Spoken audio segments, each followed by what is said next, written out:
Hey folks, Mad Creator here coming at you once again from my hidden bunker deep within the bowels of the city. And apparently there is an article in the rawstory.com, where a group of Virginia-based evangelicals calling themselves the Family Foundation is planning for its members to pray for 40 days and to fast and pray for 40 days and 40 nights later this year in an effort to fight same-sex marriage. Uh, Link will be down below. According to LGBT website frontiersla.com, the Family Foundation announced earlier this week that members will be refusing food from August 27th to October 4th in support of the state's marriage amendment passed in 2006, which defines marriage in Virginia as a right reserved only for heterosexual couples. The amendment was overturned earlier this year and goes before the Fourth U.S. Circuit Court of Appeals on May 7th. It goes on that they make a statement and pretty much the whole, usual right-wing rhetoric about how God only has marriage for man and woman, and how just because it's against their religion, nobody else can have a marriage between two guys or two girls or, whatever consenting adult group people can think of.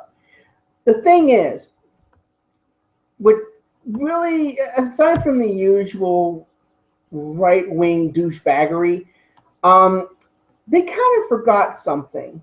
In Matthew chapter 6, verses 16 through 18, Jesus gives some very specific instructions about fasting. I'll give you a case in point. Starting at verse 16, moreover, when you fast, do not be like the hypocrites with a sad countenance, for they disfigure their faces that they may appear to men to be fasting. Assuredly, I say to you, they have their reward. But you, when you fast, anoint your head and wash your face, so that you do not appear to men to be fasting, but to your Father who is in the secret place, and your Father who sees what is secret will reward you openly. This was in the New King James Version. I kind of butchered it up, but that's okay. And I think they've kind of missed the point here about fasting. And they kind of missed the point about this whole situation. They're acting as though their omniscient, omnipotent, omnipresent deity is caught by surprise by people deciding that they're going to allow marriage equality. So apparently they must remind God that this is going on.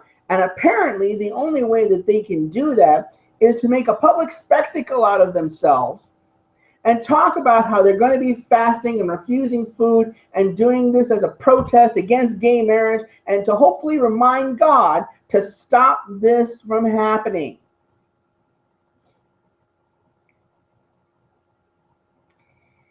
And another thing I'm kind of thinking about here, the whole point of fasting, at least the way I was taught, was that fasting was not necessarily to change your outward circumstances, but to change your inward response to them.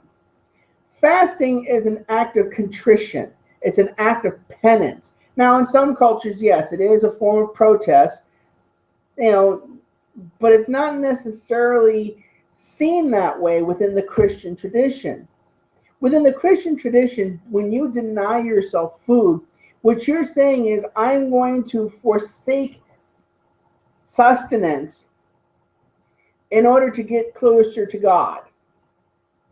But in this case, we're seeing people make an entire spectacle about it. They're telling the whole world that they're fasting so that people will look at them and think to themselves, wow, they must be really spiritual to do it this way, because they can't provide any facts and evidence that gay marriage is harmful.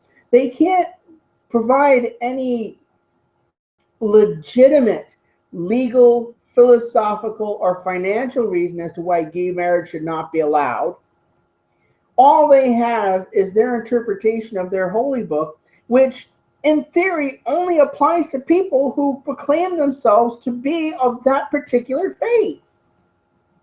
Now, look, if you want to fast, do it because you want to be more spiritual. Do it because you want to discipline yourself. Do it because you know that you need to work on a few things. So fasting is one way to do it. Denying yourself food, denying yourself, the pleasures of life, just so that you can concentrate on some of the things that are really important. Like, I don't know, learning how to be more compassionate, learning how to be more forgiving, learning how to be more understanding of people when they suffer. You see, fasting is a tool to promote empathy, where you understand what it's like to struggle, where you understand what it's like to go without. So that way you can identify better with the poor. It's not necessarily so you can go around telling people just how bigoted you are and demanding that everybody else practice the tenets of your religion, which you yourself admit to cherry picking. Anyway, those are my thoughts. Links are going to be down below. What do you think? Am I off base here? Am I off base in terms of what I think about fasting? Let's hear your comments. This is Matt Creator signing off. Have a nice day.